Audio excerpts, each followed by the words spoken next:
एक गरीब लड़के ने मुंबई की बारिश में एक बूढ़े आदमी को टायर बदलने में मदद करने के लिए रुकने के कारण अपना महत्वपूर्ण इंटरव्यू छोड़ दिया। सबने सोचा कि उसने अपनी जिंदगी बदलने का मौका अपने ही हाथों से गंवा दिया। यहां तक कि उसे खुद भी ऐसा ही लगा। लेकिन जो बात वो नहीं जानता था वो ये थी कि बारिश में फटे टायर वाली कार के साथ खड़ा वो आदमी कोई साधारण व्यक्ति नहीं था।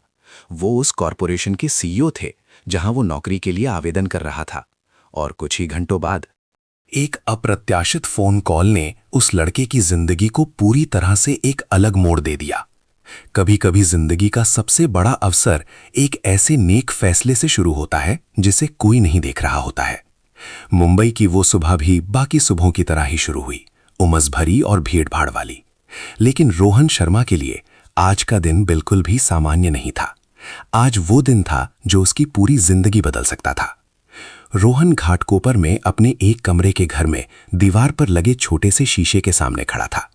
शीशा पुराना होने के कारण थोड़ा धुंधला था। उसके किनारों पर कुछ छोटी छोटी दरारें थीं, लेकिन फिर भी वो अपने वेस्ट के कॉलर को सीधा करने की कोशिश कर रहा था। गहरे नीले रंग का सूट नया नहीं था। उसने इसे 2 साल पहले एक मॉल में सेल के दौरान खरीदा था। लेकिन कल रात रोहन ने इसे बहुत ध्यान से इस्त्री किया था। उसने अपने चमड़े के जूतों को इतना चमकाया था कि उनमें बल्ब का प्रतिबिंब देखा जा सकता था। आज उसे बिल्कुल सही दिखना था, क्योंकि सुबह 9 बजे उसका interview Bandra Kurla complex BKC में स्थित आदित्य फाइनेंस ग्रुप में था, जो शहर की सबसे बड़ी निवेश कंपनियों में से एक थी। ये सिर्फ एक नौकरी नहीं थी, ये एक अवसर था। एक ऐसा अवसर जिसका रोहन कई सालों से इंतजार कर रहा था। घर के पीछे छोटी सी रसोई से पोहा की खुशबू फैलने लगी थी। रोहन की मां बाजार में अपना स्टॉल लगाने के लिए पोहा तैयार कर रही थी। रोहन, तुम तैयार हो गए? उनकी आवाज बाहर आई। हाँ मां, हो गया। रोहन की मां बाहर आई। उनके हाथ में एक काले रंग की फाइल थी। उसके अंदर उसकी डिग्री और एक मार्केट एनालिसिस रिपोर्ट थी, जिसे पूरा करने के लिए वो लगभग 2 बजे तक जागा था। उसकी मां ने अपने बेटे को एक पल के लिए देखा। उन्होंने अपना हाथ एक कपड़े से पोंछा और रोहन के वेस्ट का कॉलर ठीक करने के लिए आगे बढ़ी, ठीक वैसे ही जैसे वो उसके बचपन में हर स्कूल के पहले दिन करती थी। मेरा बेटा आज एक बिजनेसमैन जैसा लग रहा है। रोहन हंस पड़ा। क्या बिजनेसमैन माँ, मैं तो बस नौकरी के लिए जा रहा हूं। उसकी माँ ने धीरे से सिर हिलाया। नौकरी के लिए भी आत्मविश्वास होना चाहिए। उनके पास पैसा और ताकत हो सकती है, लेकिन हमारे पास इच्छा शक्ति है। वो एक पल के लिए रुकी। उनकी आंखों में कोमलता आ गई। अगर तुम्हारे बाबा आज जिंदा होते तो बहुत खुश होते। रोहन ने कुछ नहीं कहा। वो नाम हमेशा उसके दिल में एक चुभन पैदा कर देता था। उसके पिता बाजार के पास एक छोटी सी दुकान में मोटरसाइकिल मैकेनिक थे।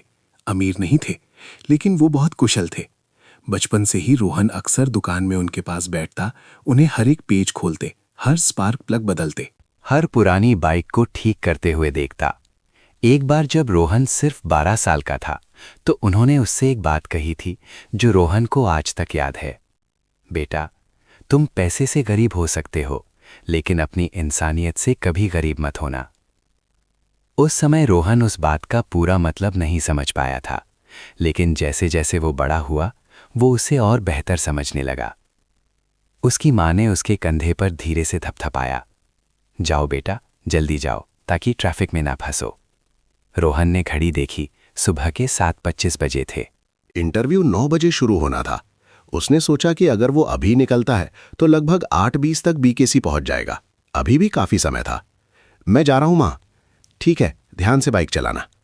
रोहन ने अपना हेलमेट पहना और घर से बाहर निकल गया। उसकी पुरानी मोटरसाइकिल एक हल्की आवाज के साथ स्टार्ट हुई और छोटी सी गली से बाहर निकल गई। इस समय मुंबई में भीड़ शुरू हो चुकी थी। काम पर जाने वाले लोग, छात्र, ट्रक, बसें, सब एक न रुकने वाली नदी की तरह ट्रैफिक में बह रहे थे।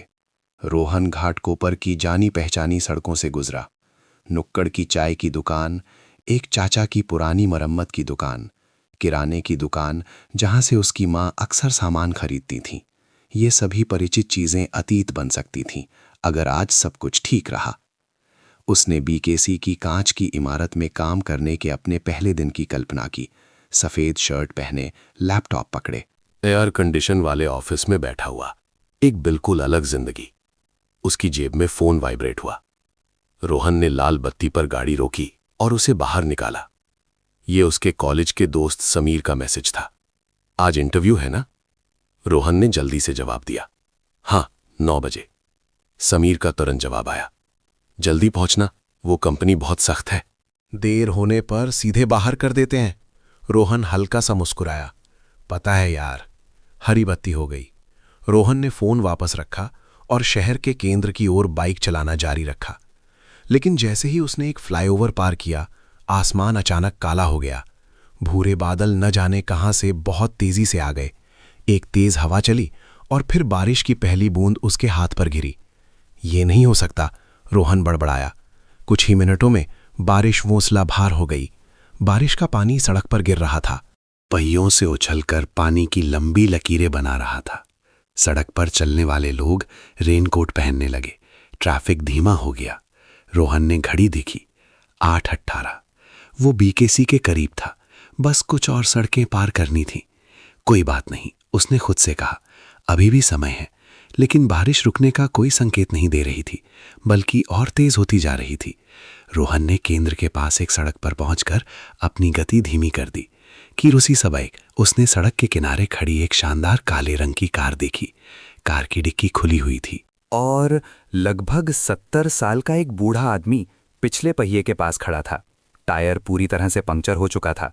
बूढ़ा आदमी जैक लगाने की कोशिश कर रहा था, लेकिन बारिश और फिसलन भरी सड़क के कारण उसके हाथ कांप रहे थे। एक मोटरसाइकिल पास से गुजरी। उसके चालक ने एक नज़र डाली और आगे बढ़ गया। एक और कार गुजरी, कोई नहीं रुका। रोहन ने अपनी गति धीमी की और फिर लगभग अनजाने में उसने अपनी बाइक रोक दी। उसने घड़ी देखी, 8:23। अगर वो मदद करने के लिए रुकता तो शायद वो इंटरव्यू के लिए लेट हो जाता। अगर वो आगे बढ़ता रहता तो वो समय पर पहुंच जाता। एक आदमी बाइक पर उसके पास से गुजरा और जोर से बोला, इतनी बारिश में अपने काम पर ध्यान दो भाई। वो बात बहुत तर्कसंगत थी, बहुत व्यावहारिक थी। रोहन जानता था कि अगर कोई और होता तो शायद वे भी ऐसा ही सोचते। उसने दूर ऊंची इमारतों की ओर देखा, जहां इंटरव्यू उसका इंतजार कर रहा था। फिर उसने उस बूढ़े आदमी को देखा। वो नीचे झुका हुआ एक पहिए का नट खोलने की कोशिश कर रहा था, लेकिन खोल नहीं पा रहा था। बारिश का पानी उनके सफेद बालों से बह रहा था। रोहन को अचानक अपनी माँ की याद आ गई। अगर किसी दिन उसकी माँ इस तरह बारिश में सड़क के बीच में खड़ी होती तो क्या कोई उनकी मदद के लिए रुकता? एक याद अचानक कौंध गई। बहुत पहले जब रोहन छोटा था, उसके पिता एक खराब मोटरसाइकिल को ठीक करने में एक आदमी की मदद करने के लिए सड़क के बीच में रुक गए थे। उस दिन रोहन ने अपने पिता से पूछा था, हम तो उन्हें जानते भी नहीं। उसके पिता मुस्कुराए थे, जो अनजान होते हैं उन्हीं को मदद की ज्यादा जरूरत होती है। रोहन ने एक गहरी सांस ली। उसने अपनी बाइक सड़क के किनारे लगाई, स्टैंड पर खड़ी की और नीचे उतर गया। बूढ़े आदमी ने रोहन को अपनी ओर आते देख सिर उठाया। अंकल, मैं आपकी मदद कर देता हूं। बूढ़ा आदमी थोड़ा हैरान हुआ। बेटा, तुम्हें जल्दी नहीं है? रोहन ने एक बार फिर घड़ी देखी, 8:24। वो मुस्कुराया। जल्दी तो है, लेकिन शायद फिर भी समय पर पहुंच जाऊंगा। बारिश अभी भी मुंबई पर बरस रही थी और उस बारिश में एक छोटा सा फैसला लिया गया था। एक ऐसा फैसला जिसके बारे में रोहन को बिल्कुल भी अंदाजा नहीं था कि वो उसके पूरे भविष्य को बदल देगा। रोहन शर्मा मुंबई के घाटकोपर की एक छोटी सी गली में पैदा हुआ और बड़ा हुआ, जहां टिन की छत वाले घर एक दूसरे से सटे हुए थे और हर सुबह की शुरुआत पाव वाले की आवाज़, मोटरसाइकिलों के स्टार्ट होने की आवाज़ और नुक्कड़ की दुकानों से आती कड़क चाय की महक से होती थी। रोहन का परिवार अमीर नहीं था। माँ बेटे का घर सिर्फ 300 वर्ग फुट का था। दीवारें पुरानी थीं, कुछ जगहों पर प्लास्टर उखड़ गया था, लेकिन घर हमेशा साफ सुथरा रहता था। उसकी माँ अक्सर कहती थी, घर छोटा है तो क्या हुआ, हम इसे साफ सुथरा रखेंगे, देखने में अच्छा लगना चाहिए। रोहन उसी घर में बड़ा हुआ, एक ऐसे पिता की यादों के साथ जिनके हाथों से हमेशा इंजन ऑयल की महक आती थी। उसके पिता श्री रमेश शर्मा एक मोटरसाइकिल मैकेनिक थे। उनकी दुकान बाजार के पास ही थी। एक पुरानी तिरपाल की छत, औजारों का एक सेट और ग्राहकों के बैठने के लिए एक छोटी प्लास्टिक की कुर्सी। दुकान बड़ी नहीं थी, लेकिन हमेशा कोई ना कोई आता रहता था। कभी कोई ऑटो वाला टायर में हवा भरवाने आता, कभी कोई छात्र स्पार्क प्लग बदलवाने, तो कभी बाजार में सब्जी बेचने वाली कोई महिला जिसकी ब्रेक खराब हो गई हो। रोहन अक्सर दुकान के कोने में एक लकड़ी के स्टूल पर बैठा अपने पिता को काम करते देखता था। वो बहुत धीरे धीरे काम करते थे, कभी जल्दबाजी नहीं करते थे। वो हमेशा ग्राहक का कोई भी सामान छूने से पहले अपने हाथ साफ करते थे। एक बार जब रोहन लगभग 10 साल का था, एक अधेड़ उम्र का आदमी अपनी पुरानी मोटरसाइकिल लेकर दुकान पर आया। उसकी बाइक बीच सड़क पर बंद हो गई थी। थोड़ी देर जांच करने के बाद रोहन के पिता ने कहा, इसमें बड़ा काम है, कुछ हिस्से बदलने पड़ेंगे। उस आदमी ने आह भरी, मेरे पास बस कुछ 100 रुपए ही हैं साहब। रोहन के पिता एक पल के लिए चुप रहे, फिर उन्होंने कहा, ठीक है, मैं इसे तामतौर ठीक कर देता हूं ताकि तुम घर पहुंच सको। जब पैसे हों तो वापस आ जाना। वो आदमी हैरान रह गया, तो इसमें आपका क्या फायदा? रोहन के पिता मुस्कुराए। मन की शांति का फायदा। उस ग्राहक के जाने के बाद रोहन ने पूछा, बाबा, आपने पैसे क्यों नहीं लिए? उसके पिता ने एक पुराने कपड़े से हाथ पोंछे और एक ऐसी बात कही जो रोहन को जिंदगी भर याद रही। बेटा, तुम पैसे से गरीब हो सकते हो, लेकिन अपनी इंसानियत से कभी गरीब मत होना। उस समय रोहन ने सिर्फ सिर हिलाया था, हालांकि वो उस बात का पूरा मतलब नहीं समझ पाया था। लेकिन बाद में जब वो बड़ा हुआ तो उसे पता चला कि ये उन सबसे महत्वपूर्ण चीजों में से एक थी जो उसके पिता ने उसे दी थी। रोहन के परिवार की जिंदगी हमेशा आसान नहीं रही। जब रोहन 12वीं कक्षा में था तो उसके पिता की अचानक स्ट्रोक से मृत्यु हो गई और मरम्मत की दुकान बंद हो गई। तब से बस माँ बेटा ही रह गए थे। उसकी माँ लता जी ने रोहन को पढ़ाने के लिए बाजार में पोहा बेचना शुरू कर दिया। हर सुबह वो 4 बजे उठकर पोहा बनाती, सब्जियां काटती और फिर सूरज निकलने से पहले अपना ठेला लेकर बाजार चली जाती थी। रोहन जानता था कि उसकी माँ बहुत मेहनत करती हैं। कई बार उसने पढ़ाई छोड़कर मजदूरी करने या डिलीवरी बॉय का काम करने का प्रस्ताव रखा, लेकिन उसकी माँ ने मना कर दिया। तुम्हें पढ़ना है, उन्होंने कहा। पढ़ो ताकि बाद में तुम्हें अपनी माँ की तरह दुख न झेलना पड़े। रोहन ने उनकी बात मानी। उसने बहुत मेहनत से पढ़ाई की। दिन में वो फाइनेंस की पढ़ाई के लिए कॉलेज जाता और शाम को पार्ट टाइम काम करता। कभी किसी कैफे में वेटर का काम करता, कभी ट्यूशन पढ़ाता तो कभी फूड डिलीवरी करता। कॉलेज के साल बिल्कुल भी आसान नहीं थे, लेकिन रोहन ने कभी हार नहीं मानी। उसे हमेशा बाजार में पोहा बेचती अपनी माँ की तस्वीर याद रहती, जिनकी पीठ पसीने से भीगी रहती थी। वो चाहता था कि एक दिन उसकी माँ आराम कर सकें, उन्हें सुबह 4 बजे उठने की जरूरत ना पड़े, उन्हें घंटों गरम कढ़ाई के पास खड़े रहने की जरूरत ना पड़े। अवसर कॉलेज के अंतिम वर्ष में मिलना शुरू हुआ। निवेश पर एक सेमिनार के दौरान रोहन ने संयोग से एक वक्ता को आदित्य फाइनेंस ग्रुप के बारे में बात करते हुए सुना। ये एक बड़ी कंपनी थी जिसके कई निवेश प्रोजेक्ट थे और कई बेहतरीन फाइनेंस एक्सपर्ट थे। सेमिनार के बाद रोहन ने कंपनी के बारे में और जानकारी जुटाई। उसने उनके निवेश सौदों के बारे में हर लेख पढ़ा। उसने उनकी वित्तीय रिपोर्टें देखीं, यहाँ तक कि उसने उन कुछ बाजारों का विश्लेषण करने की भी कोशिश की जिनमें कंपनी की रुचि थी। जब कंपनी ने इन्वेस्टमेंट एनालिस्ट के पद के लिए भर्ती की घोषणा की तो रोहन ने तुरंत आवेदन कर दिया। उसे बहुत ज्यादा उम्मीद नहीं थी। उसका रिज्यूमे बहुत प्रभावशाली नहीं था। परिवार में कोई इस शाखा में नहीं था, कोई जान पहचान नहीं थी। बस अच्छे ग्रेड और कुछ साल का पार्ट टाइम काम का अनुभव था। लेकिन एक हफ्ते बाद उसे एक ईमेल मिला। हम आपको एक इंटरव्यू के लिए आमंत्रित करते हैं। रोहन ने यह सुनिश्चित करने के लिए उस ईमेल को 3 बार पढ़ा कि उसने कुछ गलत तो नहीं पढ़ा। उसने ईमेल का प्रिंट आउट लिया और उसे अपनी स्टडी टेबल पर रख दिया। यह पहली बार था जब उसे लगा कि उसका भविष्य बदल सकता है। अगले कुछ दिनों में रोहन ने बहुत अच्छी तरह से तैयारी की। उसने निवेश पर और किताबें पढ़ीं। उसने इंटरव्यू के सवालों के जवाब देने का अभ्यास किया। उसने दक्षिण पूर्व एशिया के रियल एस्टेट बाजार पर एक विश्लेषण भी लिखा। हालांकि किसी ने इसकी मांग नहीं की थी। उसने सोचा कि अगर उसे मौका मिला तो वो उस विश्लेषण को भर्तीकर्ता को देगा। इंटरव्यू से एक रात पहले रोहन अपने छोटे से कमरे में बैठकर अपने विश्लेषण में हर वाक्य को ठीक कर रहा था। उसकी मां अंदर आई। तुम अभी तक सोए नहीं? बस मां, ये थोड़ा ठीक कर रहा हूं। उसकी मां ने लैपटॉप की स्क्रीन पर देखा और पूछा, मुश्किल है क्या बेटा? रोहन मुस्कुराया। हां, थोड़ा मुश्किल तो है। उन्होंने सिर हिलाया। जो मुश्किल होता है वही करने लायक होता है। फिर उन्होंने मेज पर एक गिलास हल्दी वाला दूध रखा। ये पी लो और जल्दी सो जाओ, कल इंटरव्यू है। रोहन ने अपनी मां को एक पल के लिए देखा। उसने अचानक महसूस किया कि उनके माथे पर झुर्रियां पहले से ज्यादा हो गई हैं।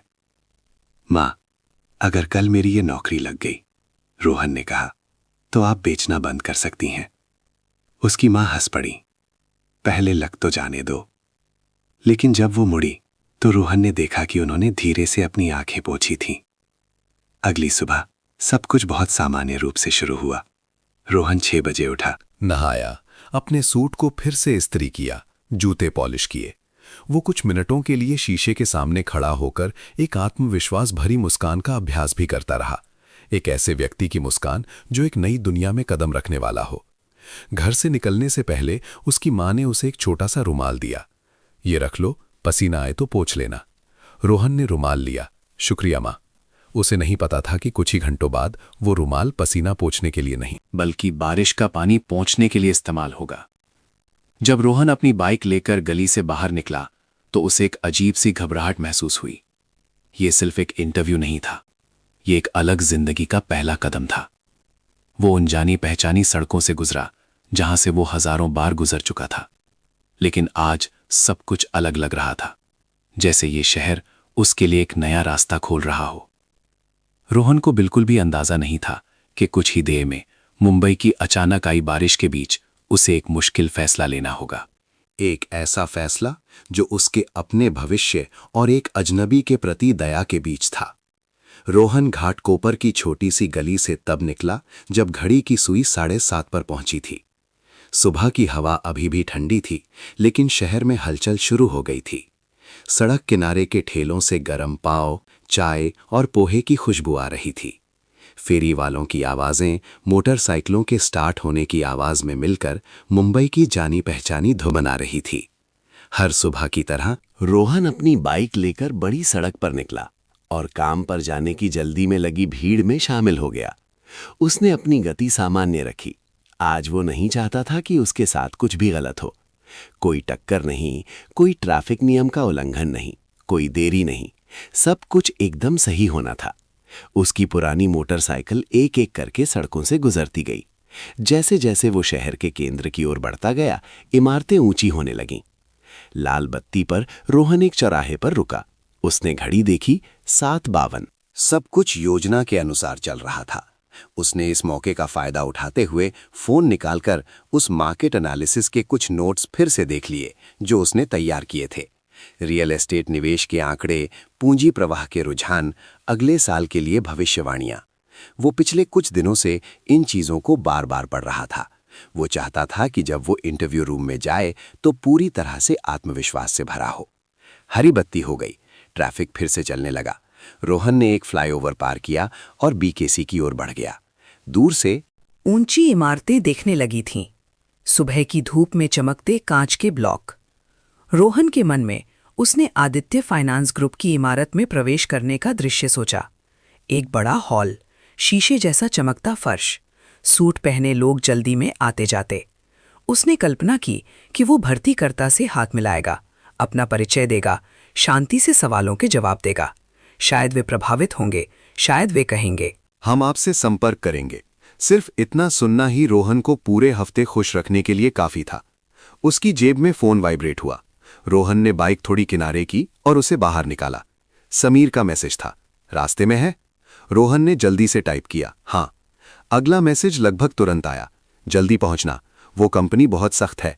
मेरे एक कजिन ने बताया कि 1 मिनट की भी देरी पर वे घर भेज देते हैं।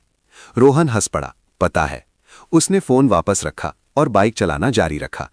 जैसे ही उसने एक बड़ा चौराहा पार किया, सामने का आसमान अचानक काला हो गया। भूरे बादल बहुत तेजी से आ गए। रोहन ने ऊपर देखा, शायद बारिश नहीं होगी। उसके इतना कहते ही पानी की पहली बूंद उसके हेलमेट के शीशे पर गिरी। 1 बूंद, फिर 2 बूंदें, फिर सैकड़ों बूंदें। कुछ ही मिनटों में बारिश इतनी तेज हो गई जैसे किसी ने शहर पर एक विशाल बाल्टी पानी उड़ेल दिया हो। सड़क पर चलने वाले लोग जल्दी जल्दी रेनकोट पहनने लगे। कई मोटरसाइकिलें किनारे रुक गईं। ट्रैफिक धीमा होने पर हॉर्न की आवाजें और बढ़ गईं। रोहन ने जल्दी से एक छोटे से छज्जे के नीचे गाड़ी रोकी और रेनकोट पहना। उसने घड़ी देखी, 8:18। उसके दिल में थोड़ी घबराहट हुई। कोई बात नहीं, अभी भी समय है। उसने अपने रेनकोट की जिप बंद की, हेलमेट फिर से पहना और सड़क पे निकल गया। लेकिन बारिश ने सब कुछ और मुश्किल कर दिया। बारिश का पानी सड़क पर गिरकर बड़े बड़े गड्ढे बना रहा था। पास से गुजरते ट्रकों के पहियों से पानी उछल रहा था। कई जगहों पर सड़क पर पानी भरने लगा था। ट्रैफिक की गति स्पष्ट रूप से धीमी हो गई थी। रोहन को मोटरसाइकिलों की घनी भीड़ के बीच इंच इंच करके आगे बढ़ना पड़ रहा था। उसने फिर से घड़ी देखी, 8:20। उसके सीने में चिंता की एक भावना घर करने लगी। बस 15 मिनट और। उसने खुद से कहा। सामने बीकेसी की ऊंची इमारतें और साफ दिखने लगी थीं। बस कुछ और सड़कें पार करनी थीं। रोहन ने शांत रहने की कोशिश की। उसने ध्यान से गाड़ी चलाने पर ध्यान केंद्रित किया, बड़े गड्ढों और अचानक ब्रेक लगाने वाली गाड़ियों से बचते हुए। एक बस पास से गुजरी। उसके पहियों ने पानी की एक बड़ी लहर बनाई जो फुटपाथ पर उछल गई। रोहन बाल बाल भीगने से बचा। उसने सिर हिलाकर गुस्सा से मुस्कुराया। जब सबसे अच्छा दिखना था तभी बारिश हो गई। उसने कल्पना की कि वो गीले कपड़ों में इंटरव्यू रूम में प्रवेश कर रहा है। नहीं, वो ऐसा नहीं होने दे सकता था। रोहन दी सामने खाली जगह देखकर गति बढ़ाई, लेकिन ठीक उसी समय उसकी नज़र सड़क के किनारे एक चीज पर पड़ी। एक शानदार काले रंग की कार किनारे खड़ी थी, डिक्की खुली थी और एक बूढ़ा आदमी कार के पीछे खड़ा था। रोहन ने गति धीमी की। बूढ़ा आदमी पिछले पहिए के पास झुका हुआ था। टायर पूरी तरह से पंक्चर था। वो एक जैक लगाने की कोशिश कर रहा था, लेकिन ऐसा लग रहा था कि वो सफल नहीं हो पा रहा है। बारिश के कारण सड़क फिसलन भरी थी। जैक एक तरफ फिसल गया। बूढ़े आदमी ने आह भरी। एक मोटरसाइकिल पास से गुजरी। चालक ने एक नजर डाली और आगे बढ़ गया। एक और कार गुजरी। कोई नहीं रुका। रोहन ने अपनी गति और धीमी की। उसने घड़ी देखी, 8:23। उसके दिमाग में दो विचार आने लगे। एक आवाज ने कहा, आगे बढ़ो, ये तुम्हारा मामला नहीं है। दूसरी आवाज ने कहा, उन्हें मदद की जरूरत है। एक मोटरसाइकिल रोहन के पास से गुजरी। चालक ने उसे देखा और जोर से कहा, इतनी बारिश में अपने काम पर ध्यान दो भाई। रोहन ने जवाब नहीं दिया। वो बस उस काली कार को देखता रहा। बूढ़ा आदमी फिर से झुका। उसने एक पहिए का नट खोलने की कोशिश की, लेकिन उसके हाथ कांप रहे थे। बारिश का पानी उनके सफेद बालों से बह रहा था। रोहन के दिल में एक बेचैनी सी हुई। उसे अपनी माँ की याद आ गई। अगर किसी दिन उसकी माँ इस तरह बारिश में सड़क के बीच में खड़ी होती तो क्या कोई उनकी मदद के लिए रुकता? एक याद अचानक कौंध गई। बचपन में रोहन ने एक बार अपने पिता से पूछा था, बाबा, आप हमेशा दूसरों की मदद क्यों करते हैं? उसके पिता उस समय एक पुरानी मोटरसाइकिल ठीक कर रहे थे। उन्होंने सिर उठाकर मुस्कुराते हुए कहा, क्योंकि एक दिन तुम्हें भी दूसरों की मदद की जरूरत पड़ेगी। बारिश की आवाज और तेज होती जा रही थी। रोहन ने फिर से घड़ी देखी, 8:24। अगर वो रुकता तो शायद वो इंटरव्यू के लिए लेट हो जाता।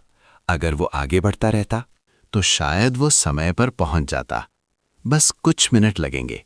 रोहन ने हैंडल को कसकर पकड़ा और फिर धीरे धीरे अपनी बाइक सड़क के किनारे ले गया। मोटरसाइकिल उस कार से कुछ मीटर की दूरी पर रुक गई। रोहन ने स्टैंड लगाया, इंजन बंद किया। बारिश अभी भी जोरों पर थी। उसने अपने दस्ताने उतारे और पास चला गया। बूढ़े आदमी ने उसे अपनी ओर आते देख सिर उठाया। उनकी आंखों में आश्चर्य साफ झलक रहा था। रोहन ने नीचे झुककर पंक्चर टायर को देखा और फिर एक साधारण सा वाक्य कहा, अंकल, मैं आपकी मदद कर देता हूं। बूढ़े आदमी ने रोहन को कुछ सेकंड देखा। बेटा, तुम्हें जल्दी नहीं है? रोहन ने आखिरी बार घड़ी देखी, 8:24। वो मुस्कुराया, जल्दी तो है, लेकिन शायद फिर भी समय पर पहुंच जाऊंगा। बूढ़े आदमी को अभी तक उस युवक का नाम नहीं पता था जो उसके सामने खड़ा था, ठीक वैसे ही जैसे रोहन को नहीं पता था कि यह आदमी कौन है। लेकिन उस सुबह मुंबई की बारिश में एक छोटा सा फैसला लिया गया था, और यही फैसला एक ऐसा रास्ता खोलने वाला था जिसकी रोहन ने कभी कल्पना भी नहीं की थी। बारिश रुकने का कोई संकेत नहीं दे रही थी। भारी बूंदें सड़क पर गिरकर छोटे छोटे घेरे बना रही थीं और फिर नाली की ओर बहते पानी में विलीन हो रही थीं। बारिश की आवाज़, मोटरसाइकिलों के इंजन की आवाज़, हॉर्न की आवाज़ और पास से गुजरती कारों के पहियों से उछलते पानी की आवाज़ में मिल गई थी। रोहन सड़क के किनारे खड़ा था। बारिश का पानी उसके पतले रेनकोट से रिस रहा था, लेकिन उसे इसका ध्यान नहीं था।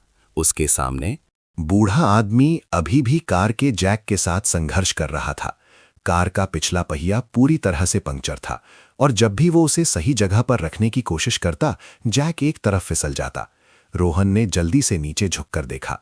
अंकल, मुझे देखने दीजिए। बूढ़े आदमी ने सीधे खड़े होकर एक राहत की सांस ली। शुक्रिया बेटा, मैं काफी देर से कोशिश कर रहा हूं लेकिन हो नहीं रहा।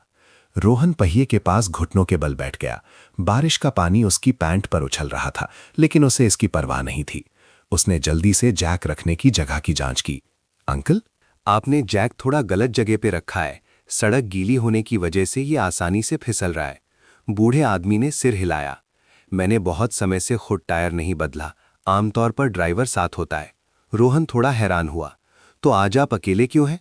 बूढ़े आदमी ने आह भरी। ड्राइवर पुल के दूसरी तरफ ट्रैफिक में फंसा हुआ है। मेरी एक जरूरी मीटिंग थी, इसलिए मैं खुद गाड़ी चलाकर पहले निकल आया। सोचा नहीं था कि बीच रास्ते में ये हो जाएगा। रोहन ने और कुछ नहीं कहा। उसने कार की डिक्की खोली। अंदर औजारों का एक सेट और एक स्पेयर टायर था। रोहन ने जैक उठाया और उसे सही जगह पर रखा। अंकल, थोड़ा पीछे हट जाइए, सड़क फिसलन भरी है। बूढ़े आदमी ने वैसा ही किया। रोहन ने जैक का हैंडल घुमाया। कार धीरे धीरे ऊपर उठने लगी। बारिश की बूंदें उसके माथे पर गिरकर गालों पर बह रही थी। बूढ़ा आदमी पास खड़ा होकर उत्सुकता भरी नजरों से उस नौजवान को देख रहा था। बेटा, तुम ये काम बहुत अच्छे से कर रहे हो। रोहन हल्का सा मुस्कुराया। मेरे पिता पहले मैकेनिक थे। बचपन में मैं अक्सर उनकी मदद करता था, इसलिए थोड़ा बहुत जानता हूं। तुम्हारे पिता जरूर बहुत काबिल होंगे। रोहन एक सेकंड के लिए रुका। जी, मेरे पिता अब नहीं रहे। बूढ़े आदमी ने धीरे से सिर हिलाया। माफ करना बेटा। रोहन ने सिर हिलाया। कोई बात नहीं अंकल। उसने अपना काम जारी रखा। कार को पर्याप्त ऊंचा उठाने के बाद रोहन ने औजार लेकर पहिए के नट खोलने शुरू कर दिए। नट काफी कसकर लगे हुए थे। उसे काफी जोर लगाना पड़ा। बूढ़े आदमी ने थोड़ी देर देखा और फिर पूछा, तुम कहाँ जा रहे हो? रोहन ने घड़ी देखी। 8:26 बजे। वो मुस्कुराया। मैं एक इंटरव्यू के लिए जा रहा हूं। बूढ़ा आदमी थोड़ा हैरान हुआ। इंटरव्यू? जी। कहाँ? Aditya finance group. बूढ़ा आदमी एक पल के लिए चुप रहा। बारिश अभी भी लगातार हो रही थी। गाड़ियां अभी भी पास से गुजर रही थीं। कुछ राहगीरों ने उन दोनों को टायर बदलते हुए देखा और फिर जल्दी से आगे बढ़ गए। बूढ़े आदमी ने फिर पूछा, तुम्हें देर होने का डर नहीं है? रोहन ने आखिरी नट खोला और पंक्चर टायर को बाहर निकाला। डर तो है। उसने टायर को सड़क के किनारे रखा।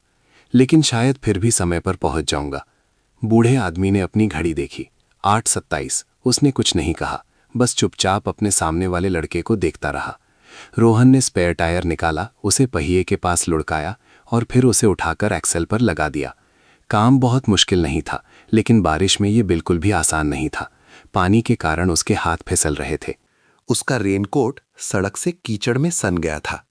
बूढ़े आदमी ने कहा, तुम जा सकते हो बेटा, मैं रोड साइड असिस्टेंट्स को बुला लूंगा। रोहन ने सिर हिलाया। कोई बात नहीं अंकल, बस होने ही वाला है। बूढ़े आदमी ने पूछा, तुम्हारा नाम क्या है? रोहन शर्मा। रोहन अच्छा नाम है। रोहन मुस्कुराया। और आपका नाम अंकल? बूढ़ा आदमी बस हल्का सा मुस्कुराया। मैं सिंह हूं। रोहन ने सिर हिलाया और पहिए के नट कसने लगा। उसने एक एक करके हर नट को कसकर लगाया। बारिश थोड़ी धीमी हो गई थी, लेकिन सड़क पर पानी अभी भी बह रहा था। एक ट्रक पास से गुजरा। उसके पहियों से पानी उछलकर फुटपाथ पर आ गया। रोहन थोड़ा हट गया। मिस्टर सिंह ने यह दृश्य देखा और कहा, तुम जरूर बहुत मेहनत करते हो। रोहन थोड़ा हैरान हुआ। आपका मतलब क्या है अंकल? पढ़ाई के साथ साथ पार्ट टाइम काम करते हो, है ना? रोहन एक सेकंड के लिए रुका। जी। मिस्टर सिंह ने सिर हिलाया। मैंने अंदाजा लगाया था। तुम्हारे काम करने के तरीके को देखकर रोहन को समझ नहीं आया कि क्या जवाब दे। उसने आखिरी नट को कसना जारी रखा। फिर उसने जैक को घुमाकर कार को धीरे धीरे नीचे उतारा। नया पहिया जमीन को छू गया। रोहन ने जैक हटाया। वो खड़ा हुआ और सुबह मां के दिए रुमाल से अपने हाथ पोंछे। रुमाल अब बारिश के पानी से गीला और थोड़े तेल से सना हुआ था। हो गया अंकल? मिस्टर सिंह ने नीचे झुककर जांच की। पहिया बहुत मजबूती से लगा था। उन्होंने सिर हिलाया। तुमने बहुत जल्दी कर किया। रोहन मुस्कुराया। मेरे पिता ने सिखाया है। सिंह ने अपना बटुआ खोला। उन्होंने कुछ नोट निकाले। ये मेरी तरफ से तुम्हारी मेहनत के लिए। रोहन ने तुरंत सिर हिलाया। नहीं अंकल, इसकी जरूरत नहीं है। लेकिन तुमने इतनी बारिश में मेरी मदद की है, मुझे तुम्हें धन्यवाद देना चाहिए। रोहन ने फिर से सिर हिलाया। सच में इसकी जरूरत नहीं है, मैंने तो बस मदद की है। मिस्टर सिंह ने अपने सामने वाले लड़के को देखा, एक अलग नजर से। ये किसी का एहसान चुकाने वाले की नजर नहीं की, बल्कि किसी का मूल्यांकन करने वाले की नजर थी। पक्का? रोहन मुस्कुराया। हां, पक्का। उसने घड़ी देखी, 8:31 बजे। इस बार उसका दिल और जोर से धड़कने लगा। मुझे अब चलना होगा। मिस्टर सिंह ने सिर हिलाया। हां, तुम जाओ। रोहन ने अपना हेलमेट फिर से पहना। वो अपनी मोटरसाइकिल पर चढ़ गया। इंजन स्टार्ट करने से पहले मिस्टर सिंह ने एक और सवाल पूछा। रोहन? रोहन मुड़ा। जी। अगर आज तुम इंटरव्यू के लिए लेट हो गए तो क्या तुम्हें मेरी मदद करने का अफसोस होगा? रोहन ने 1 सेकंड सोचा और फिर वो मुस्कुराया, एक बहुत ही सरल मुस्कान। शायद नहीं। अंकल? क्यों? रोहन ने बहुत स्वाभाविक रूप से जवाब दिया। क्योंकि अगर मैं चला जाता तो शायद मैं पूरे दिन बेचैन रहता। मिस्टर सिंह ने रोहन को कुछ सेकंड देखा और फिर उन्होंने सिर हिलाया। तुम्हारे इंटरव्यू के लिए शुभकामनाएं। रोहन ने फिर से सिर हिलाया। धन्यवाद अंकल। उसने इंजन स्टार्ट किया, मोटरसाइकिल सड़क पर आ गई। रोहन ने गति बढ़ाई और मुंबई की बारिश में चल रहे ट्रैफिक में शामिल हो गया। उसे नहीं पता था कि जिस आदमी की उसने अभी अभी मदद की थी, वो उसे एक विचारशील नजर से जाते हुए देख रहा था। ठीक वैसे ही जैसे रोहन को नहीं पता था कि कुछ मिनट पहले लिया गया उसका फैसला उसे निकट भविष्य में एक अप्रत्याशित मुलाकात की ओर ले जाएगा। एक ऐसी मुलाकात जो उसकी पूरी जिंदगी बदल सकती थी। उस कार वाली जगह से निकलने के बाद रोहन ने सामान्य से अधिक तेजी से बाइक चलाई। बारिश अभी भी हो रही थी, लेकिन हल्की हो गई थी। हवा के साथ उड़ती छोटी छोटी बूंदें उसके हेलमेट के शीशे पर चिपक रही थी। सड़क अभी भी गीली और फिसलन भरी थी। बारिश का पानी सड़क के किनारे छोटी छोटी धाराओं में बह रहा था। रोहन धीरे धीरे चल रहे ट्रैफिक के बीच से रास्ता बना रहा था। उसने घड़ी देखी, 8:33। पहले ये समय उसे शांत कर सकता था, लेकिन अब हर बीतता मिनट उसके दिल की धड़कन बढ़ा रहा था। बस 15 मिनट और, उसने खुद से कहा। बीकेसी की ऊंची इमारतें अब बहुत करीब थीं। बड़े बड़े साइन बोर्ड, शानदार दुकानें, सुबह के समय ग्राहकों से भरी कॉफी शॉट्स, सब कुछ एक ऐसा दृश्य बना रहे थे जो उसके घाटकोपर के इलाके से बिल्कुल अलग था। रोहन ने एक चौराहे को तेजी से पार किया। पीली बत्ती थी। उसने लाल बत्ती होने से ठीक पहले गति बढ़ाई। पीछे से एक टैक्सी ने हॉर्न बजाया। रोहन ने ध्यान नहीं दिया। इस समय उसके दिमाग में सिर्फ एक ही लक्ष्य था, आदित्य फाइनेंस ग्रुप की इमारत। जब वो ऑफिस कॉम्प्लेक्स की ओर जाने वाली बड़ी सड़क पर मुड़ा तो बारिश लगभग रुक चुकी थी। आसमान अभी भी भूरा था, लेकिन बादलों के बीच से रोशनी छनकर आने लगी थी। रोहन ने सामने ऊंची कांच की इमारत देखी, एक बड़ी इमारत जिसका नीला कांच आसमान को प्रतिबिंबित कर रहा था। मुख्य द्वार के ऊपर आदित्य फाइनेंस ग्रुप का लोगो प्रमुखता से दिख रहा था। रोहन का दिल और तेज धड़कने लगा। पहुंच गया। उसने फिर से घड़ी देखी, 9:15। एक ठंडी लहर उसकी रीढ़ में दौड़ गई। उसने इमारत की पार्किंग के सामने अपनी बाइक रोकी। गार्ड ने रोहन को थोड़ी देर देखा और फिर इशारा किया, बाइक उधर लगाओ। रोहन ने सिर हिलाया। वो पार्किंग में चला गया। पार्किंग में बहुत भीड़ थी। कई लोग सूट, शर्ट और चमड़े के जूते पहने जल्दी जल्दी इमारत में जा रहे थे। रोहन ने अपना हेलमेट उतारा। उसके बालों से बारिश की बूंदें उसके कंधे पर गिरी। उसने अपने सूट को देखा। रेनकोट पहनने के बावजूद उसकी पैंट और जूते अभी भी पानी से सने हुए थे। रोहन ने एक गहरी सांस ली, लेकिन उसके पास ज्यादा सोचने का समय नहीं था। उसने बाइक लॉक की, अपनी फाइल उठाई और जल्दी से इमारत के मुख्य हॉल में भागा। स्वचालित कांच का दरवाजा खुल गया। एयर कंडीशनर से ठंडी हवा का एक झोंका बाहर आया। रोहन एक ऐसे हॉल में दाखिल हुआ जो उसकी कल्पना से भी बड़ा था। शीशे जैसा चमकता संगमरमर का फर्श, आधुनिक झूमरों वाली ऊंची छत, दोनों तरफ रखे शानदार सोफे। ऑफिस के कर्मचारी आते जाते रहे, ज्यादातर अच्छी तरह से सूट पहने हुए थे। रोहन को अचानक थोड़ा अजीब महसूस हुआ। उसका सूट थोड़ा गीला था, उसके जूतों पर पानी के कुछ धब्बे थे, उसके बालों में अभी भी कुछ बूंदें थीं। पास से गुजरते कुछ लोगों ने उसे एक नज़र देखा। किसी ने कुछ नहीं कहा, लेकिन उस नज़र ने रोहन को थोड़ा असहज कर दिया। वो तेजी से रिसेप्शन काउंटर की ओर बढ़ा। काउंटर के पीछे हल्के ग्रे रंग का सूट पहने एक लड़की बैठी थी। वो कीबोर्ड पर टाइप कर रही थी। रोहन ने अपनी आवाज शांत रखने की कोशिश की। नमस्ते मैडम। रिसेप्शनिस्ट ने सिर उठाया। जी? मैं इन्वेस्टमेंट एनालिस्ट के पद के लिए इंटरव्यू देने आया हूँ। मेरा नाम रोहन शर्मा है। रिसेप्शनिस्ट ने कंप्यूटर पर कुछ टाइप किया। आपका इंटरव्यू कितने बजे था? 9 बजे। उसने स्क्रीन पर देखा और फिर दीवार पर लगी घड़ी को देखा। 9:18। वो थोड़ी हिचकिचाई। आप 1 मिनट रुकिए। उसने फ़ोन उठाकर कॉल किया। रोहन वहीं खड़ा रहा। उसने अपनी फाइल को थोड़ा और कसकर पकड़ लिया। उसने हॉल के चारों ओर देखा। सूट पहने लोग अभी भी आ जा रहे थे। कुछ लोगों ने उसे देखा और फिर मुड़ गए। लिफ्ट के पास खड़े 3 लोगों का एक समूह बात कर रहा था। समूह में से एक ने रोहन की ओर देखा। उसने अपने दोस्त से धीरे से कुछ कहा। बाकी दोनों ने भी देखा।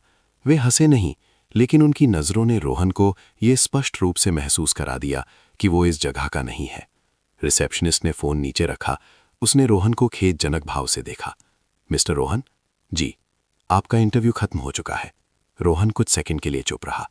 वो जानता था कि ऐसा हो सकता है। लेकिन ये सुनकर उसे फिर भी बुरा लगा। क्या मैं भर्तीकर्ता से कुछ मिनट के लिए नहीं मिल सकता?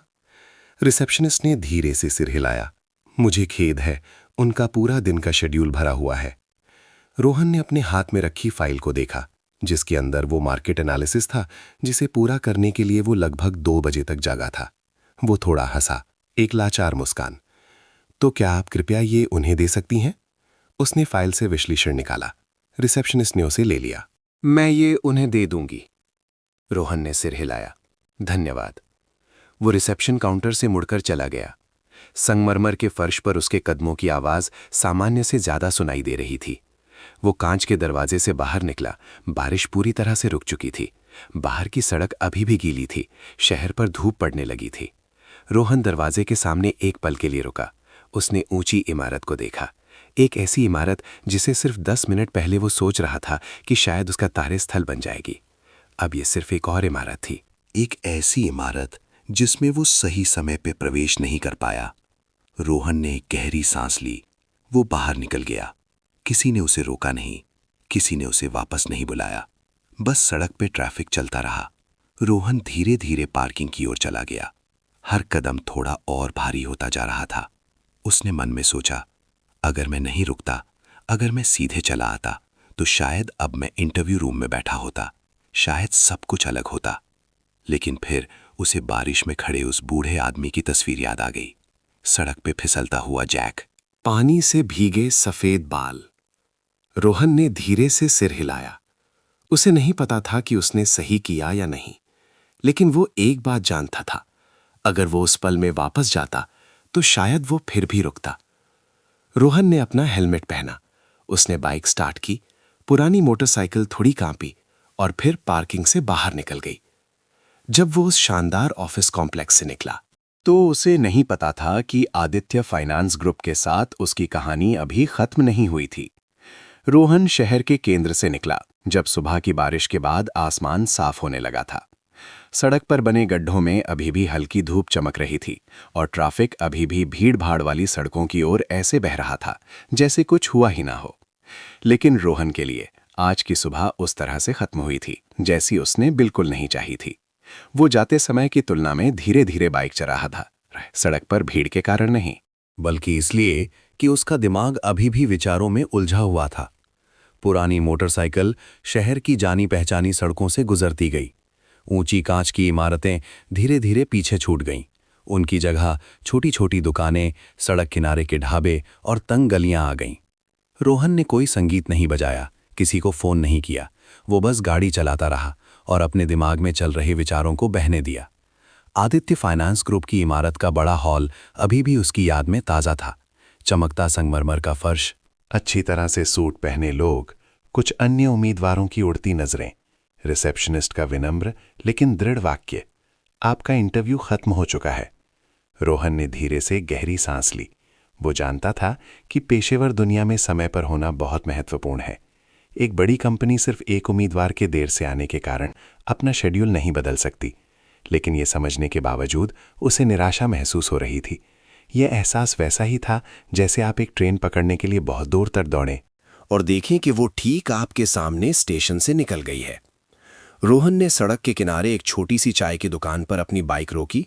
उसने इंजन बंद किया, हेलमेट उतारा और बाहर एक प्लास्टिक की कुर्सी पर बैठ गया। चाय वाला बाहर आया। क्या पियोगे भाई? एक कड़क चाय दे दो। बिस्कुट? नहीं, बस चाय। चाय वाले ने सिर हिलाया और अंदर चला गया। रोहन ने अपने सामने की सड़क को देखा। मोटरसाइकिलें आ जा रही थीं। कुछ लोग अभी भी रेनकोट पहने हुए थे क्योंकि सड़क अभी भी गीली थी। छात्रों पर एक समूह हंसते बोलते हुए पास से गुजरा। जिंदगी चलती रही, बस रोहन की योजना बदल गई थी। चाय का गिलास उसके सामने रखा गया। रोहन ने उसे उठाकर एक घोंट पिया। कड़वा स्वाद उसके मुंह में फैल गया। उसने अपना फोन निकाला। समीर का मैसेज अभी भी स्क्रीन पर था, जल्दी पहुंचना। रोहन ने उस मैसेज को कुछ सेकंड देखा और फिर स्क्रीन बंद कर दी। उसे समझ नहीं आ रहा था कि वो अपने दोस्त से क्या कहे। वो कोई सफाई भी नहीं देना चाहता था। चाय खत्म करने के बाद रोहन ने पैसे दिए और खड़ा हो गया। वो अपनी बाइक पर चढ़ा और घर की ओर चल पड़ा। घाटकोपर की छोटी सी गली सुबह की तरह ही शांत थी जब वो निकला था। कुछ बच्चे घर के सामने फुटबॉल खेल रहे थे। एक बूढ़ी औरत दरवाजे के सामने पत्ते साफ कर रही थी। सब कुछ जाना पहचाना था।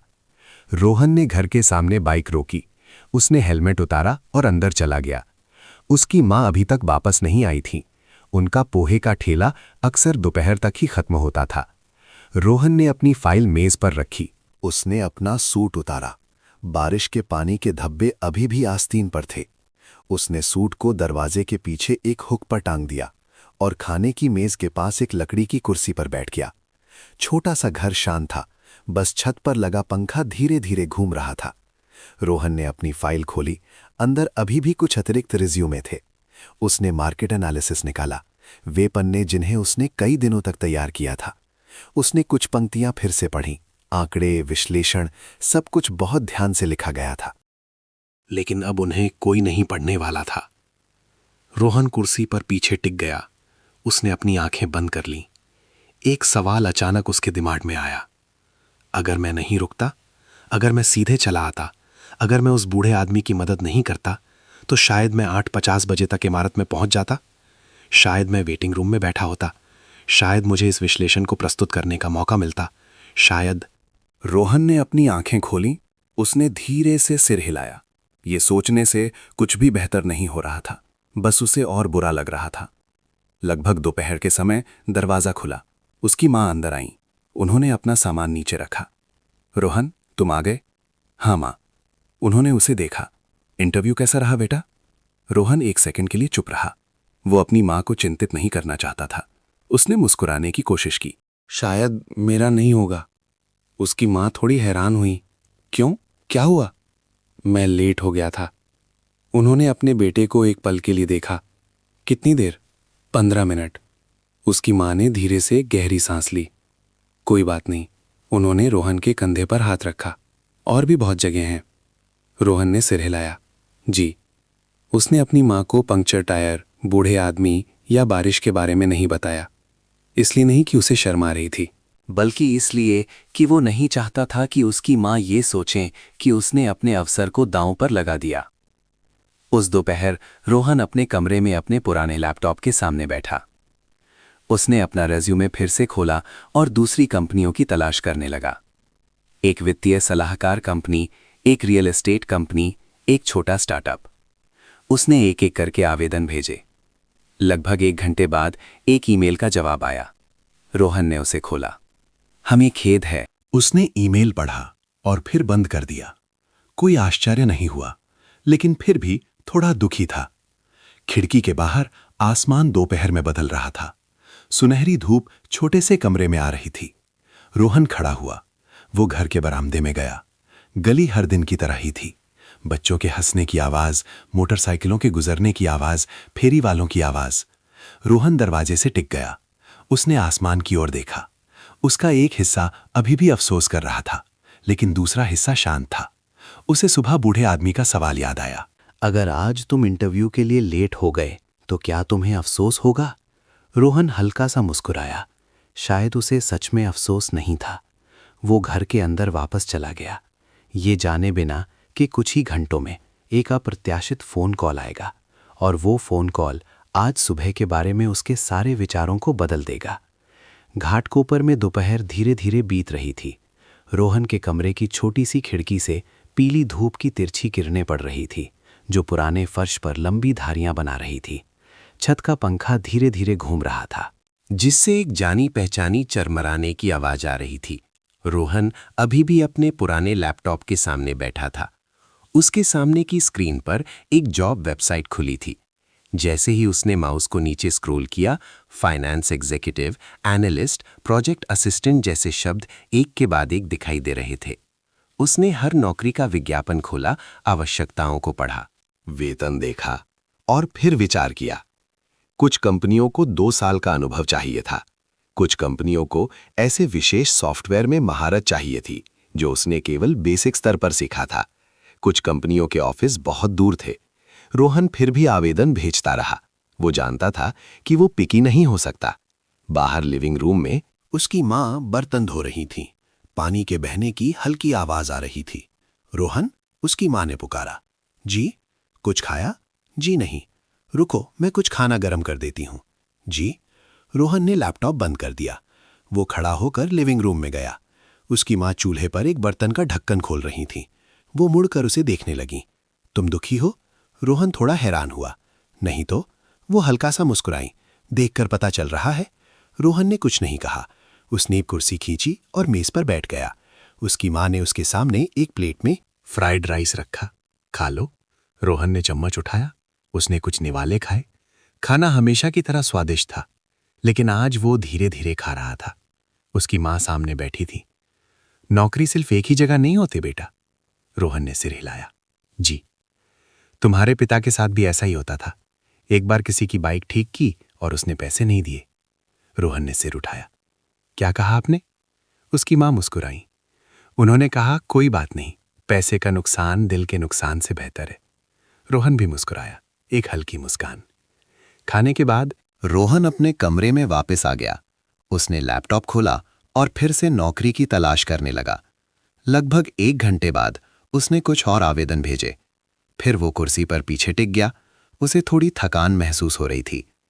आज का पूरा दिन जैसे उसकी सारी ऊर्जा ले गया था। रोहन ने मेज पर से अपना फोन उठाला। स्क्रीन जल उठी। कोई नया मैसेज नहीं था। वो फोन नीचे रखने ही वाला था कि तभी फोन वाइब्रेट हुआ। एक अनजान नंबर दिखाई दिया। रोहन ने कुछ सेकंड स्क्रीन को देखा। वो आमतौर पर अनजान नंबर नहीं उठाता था, लेकिन आज वो किसी भी अवसर का इंतजार कर रहा था। रोहन ने कॉल का बटन दबाया। जी, हेलो। दूसरी तरफ से एक पेशेवर महिला की आवाज आई। नमस्ते, क्या मेरी बात मिस्टर रोहन शर्मा से हो रही है? जी, मैं ही बोल रहा हूं। नमस्ते मिस्टर शर्मा, मैं आदित्य फाइनेंस ग्रुप से बोल रही हूं। रोहन थोड़ा चौंक गया। वो सीधा होकर बैठ गया। जी, मैं लान्या हूं, सीईओ की असिस्टेंट। रोहन ने भौहें सिकोड़ी। उसके दिमाग में एक विचार आया। शायद वो ये बताने के लिए फोन कर रहे हैं कि उसे अस्वीकार कर दिया गया है। ये भी सामान्य था। लेकिन लड़की के अगले वाक्य ने उसे पूरी तरह से हैरान कर दिया। हमारे सीईओ आज दोपहर आपसे मिलना चाहते हैं। रोहन को लगा कि उसने गलत सुना है। माफ कीजिए, आपने क्या कहा? सीईओ आज दोपहर आपसे मिलना चाहते हैं, लगभग 3 बजे। रोहन कुर्सी से उछल पड़ा। लेकिन मैं तो आज सुबह इंटरव्यू के लिए लेट हो गया था। हमें पता है, लान्या ने शांत स्वर में कहा। ये सीईओ की ओर से एक सीधा निमंत्रण है। रोहन कुछ सेकंड के लिए चुप रहा। उसने अपने विचारों को व्यवस्थित करने की कोशिश की। मुझे कुछ साथ लाना है। आपको बस अपना पहचान पत्र लाना है। जब आप रिसेप्शन पर पहुंचें तो कहिएगा कि आपकी सीईओ के साथ अपॉइंटमेंट है। जी, क्या आप आ सकते हैं? जी जरूर। तो हम आपसे 3 बजे मिलते हैं। धन्यवाद। कॉल खत्म हो गई। रोहन अभी भी कमरे में खड़ा था। फोन अभी भी उसके हाथ में था। उसने कुछ सेकंड स्क्रीन को देखा, जैसे ये सुनिश्चित करने के लिए कि वो कॉल सच में हुई थी। उसके दिमाग में कई सवाल उठने लगे। सीईओ मुझसे क्यों मिलना चाहते हैं? मेरा तो इंटरव्यू भी नहीं हुआ। क्या कोई गलती हुई है? रोहन लिविंग रूम में गया। माँ। वो मुड़ी। क्या हुआ बेटा? मुझे आज दोपहर बीकेसी जाना है। रोहन अभी भी हैरान था। सुबह वाली कंपनी ने फिर से फोन किया। उसकी माँ हैरान थी। उन्होंने फिर से फोन किया? जी, किस लिए? उन्होंने कहा कि सीईओ मुझसे मिलना चाहते हैं। उसकी माँ ने कई बार पलकें झपकाई। सच में? रोहन ने सिर हिलाया। मुझे भी समझ नहीं आ रहा। उसकी माँ मुस्कुराई। तो जाकर मिलाओ। लेकिन मैं तो इंटरव्यू के लिए लेट हो गया था। हो सकता है उन्होंने तुम्हारा रेज्यूमे देखा हो और वो अच्छा लगा हो। रोहन ने थोड़ा सोचा। ये भी हो सकता है। हो सकता है कि भर्तीकर्ता ने उसका विश्लेषण पढ़ लिया हो जो वो छोड़ आया था। हो सकता है वे और पूछना चाहते हों। कारण जो भी हो, ये अभी भी एक अफसर था। रोहन ने घड़ी देखी, 2:05। उसके पास 1 घंटे से भी कम समय था। मुझे तैयारी करनी है। हाँ, जाओ कपड़े बदलो। रोहन कमरे में भागा। उसने सुबह का लटका हुआ सूट वापस लिया। उसने एक कपड़े से आस्तीन को फिर से पोंछा। फिर उसने कॉलर को सीधा करने के लिए इस्त्री की। चमड़े के जूते भी साफ किए। 15 मिनट बाद रोहन शीशे के सामने खड़ा था। सूट सूख चुका था। बाल अच्छी तरह से कंघी किए हुए थे। वो लगभग वैसा ही दिख रहा था जैसा उसने सुबह कल्पना की थी। बस एक बात अलग थी। इस बार वो एक अवसर मांगने नहीं जा रहा था, बल्कि उसे बुलाया गया था। रोहन अपनी फाइल लेकर दरवाजे की ओर बढ़ा। उसकी माँ दरवाजे पर उसे जाते हुए देख रही थी। ध्यान से जाना बेटा। जी। रोहन ने हेलमेट पहना, बाइक पर चढ़ा। पुरानी मोटरसाइकिल स्टार्ट हुई। जब वो अपनी जानी पहचानी गली से बाहर निकला तो उसके मन में अभी भी बहुत सारे सवाल थे, लेकिन एक बात वो निश्चित रूप से जानता था। आज दोपहर सुबह की तरह नहीं होगी। और कहीं ना कहीं आदित्य फाइनेंस ग्रुप की इमारत में सफेद बालों वाला एक आदमी उससे मिलने का इंतजार कर रहा था। एक ऐसा व्यक्ति जिससे रोहन मिल चुका था, लेकिन जिसे वो जानता नहीं था। घाटकोपर से बीकेसी का रास्ता उस दोपहर सामान्य से अधिक व्यस्त था। कई ऑफिसों की जल्दी छुट्टी होने के कारण ट्रैफिक हर सड़क पर लंबा खिंच गया था। लेकिन इस बार रोहन को सुबह की तरह भारीपन महसूस नहीं हो रहा था। उसकी पुरानी मोटरसाइकिल लोगों की भीड़ के बीच चल रही थी और उसके दिमाग में सिर्फ एक ही विचार था, 3 बजे की मुलाकात। उसे नहीं पता था कि उसका क्या इंतजार कर रहा है, लेकिन सिर्फ वापस बुलाए जाने की बात ही उसके दिल की धड़कन बढ़ाने के लिए काफी थी। जब रोहन बीकेसी के पास पहुंचा तो बारिश पूरी तरह से बंद हो चुकी थी। ऊंची कांच की इमारतें शाम की पीली धूप को प्रतिबिंबित कर रही थीं और सड़क पर सुबह की बारिश के बाद बचे हुए पानी के गड्ढे अभी भी चमक रहे थे। रोहन ने घड़ी देखी, 2:42। उसके पास अभी भी समय था। रोहन ने आदित्य फाइनेंस ग्रुप की इमारत की पार्किंग में अपनी बाइक खड़ी की। सुबह वाला गार्ड अभी भी वहीं खड़ा था। उसने रोहन को कुछ सेकंड देखा और फिर सिर हिलाया। फिर से इंटरव्यू है क्या? रोहन हल्का सा मुस्कुराया। जी। शायद। गार्ड मुस्कुराया। शुभकामनाएं। रोहन ने धन्यवाद कहा और हॉल में चला गया। इमारत के अंदर शाम का दृश्य सुबह की तरह ही शानदार था। चमकता संगमरमर का फर्श, हाथों में लैपटॉप लिए आते जाते ऑफिस कर्मचारी और एयर कंडीशनिंग सिस्टम से आती ठंडी हवा। लेकिन इस बार रोहन को अलग महसूस हो रहा था। सुबह वो यहाँ घबराहट और चिंता के साथ आया था, अब वो जिज्ञासा के साथ आया था। वो रिसेप्शन काउंटर की ओर बढ़ा। सुबह वाली रिसेप्शनिस्ट अभी भी वहीं बैठी थी। उसने ऊपर देखा और रोहन को पहचान लिया। मिस्टर शर्मा, जी, आपकी सीईओ के साथ अपॉइंटमेंट है ना? जी हाँ। उसने सिर हिलाया। आप 1 मिनट रुकिए। उसने इंटरकॉम पर फोन किया। जी, मिस्टर शर्मा आ गए हैं। कुछ सेकंड बाद उसने फोन नीचे रखा। आप लिफ्ट से 28वीं मंजिल पर जाइए, वहां कोई आपको लेने आएगा। रोहन थोड़ा हैरान हुआ। 28वीं मंजिल इमारत की सबसे ऊंची मंजिल थी। जी, धन्यवाद। रोहन लिफ्ट की ओर बढ़ा। चमचमाते धातु के दरवाजों वाली 4 बड़ी लिफ्टें एक दूसरे के बगल में खड़ी थीं। कुछ ऑफिस कर्मचारी इंतजार कर रहे थे। लिफ्ट का दरवाजा खुला। रोहन अंदर गया। उसने 28 का बटन दबाया। लिफ्ट ऊपर जाने लगी। इलेक्ट्रॉनिक बोर्ड पर नंबर तेजी से बदल रहे थे। 10, 15, 20। रोहन ने लिफ्ट में लगे बड़े शीशे में देखा। उसने खुद को देखा। सीधा सादा सूट, हाथ में फाइल। घाटकोपर का एक लड़का एक बड़ी फाइनेंस कंपनी की लिफ्ट में खड़ा था। लिफ्ट का दरवाज़ा खुला। 28वीं मंजिल नीचे की मंजिलों की तुलना में बहुत शांत थी। ग्रे रंग के कालीन वाला चौड़ा गलियारा, दीवारों पर लगी कलात्मक पेंटिंग्स, पीली मंद रोशनी। लिफ्ट के दरवाजे के पास नीले रंग का सूट पहने एक लड़की खड़ी थी। वो आगे बढ़ी। मिस्टर शर्मा? जी, मैं लानिया हूँ। सीईओ की असिस्टेंट। रोहन ने सिर हिलाया। नमस्ते, मेरे साथ आइए। लान्या रोहन को गलियारे में ले गई। दोनों तरफ बड़े बड़े ऑफिस थे जिनके दरवाजे पारदर्शी कांच के थे। अंदर कुछ लोग कंप्यूटर स्क्रीन के सामने काम कर रहे थे। रोहन ने शांत रहने की कोशिश की। उसे नहीं पता था कि वो किससे मिलने वाला है, लेकिन अगर वो सच में सीईओ थे तो ये उसकी जिंदगी की सबसे महत्वपूर्ण मुलाकात थी। वे एक बड़े लकड़ी के दरवाजे के सामने रुके। लान्या रोहन की ओर मुड़ी। सीईओ आपका इंतजार कर रहे हैं। रोहन ने सिर हिलाया। उसने धीरे से दरवाजा खटखटाया। अंदर से गहरी आवाज आई, अंदर आइए। लान्या ने दरवाजा खोला। सर, मिस्टर शर्मा आ गए हैं। वो रोहन की ओर मुड़ी। आप अंदर जाइए। रोहन ने कमरे में कदम रखा। कमरा उसकी कल्पना से भी बड़ा था। काम की मेज के पीछे एक बड़ी कांच की दीवार थी जिससे पूरे शहर का नजारा दिख रहा था। ऊंची इमारतें, व्यस्त सड़कें और दूर बहती नदी। कमरे के बीच में एक बड़ी लकड़ी की मेज थी। एक आदमी दरवाजे की ओर पीठ करके खड़ा था। कांच की खिड़की से बाहर देख रहा था।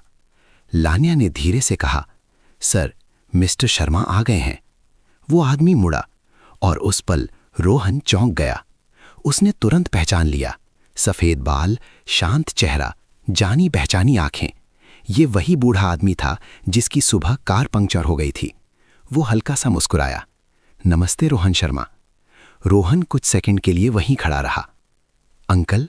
वो आदमी पास आया। हम फिर मिल गए। रोहन को लगभग समझ नहीं आ रहा था कि क्या कहे। आप यहां काम करते हैं? वो मुस्कुराया। सिर्फ काम नहीं करता। उसने अपना हाथ आगे बढ़ाया। विक्रम सिंह, इस ग्रुप का संस्थापक। रोहन को लगा जैसे उसका दिल एक धड़कन चूक गया हो। आप सीईओ हैं? हाँ।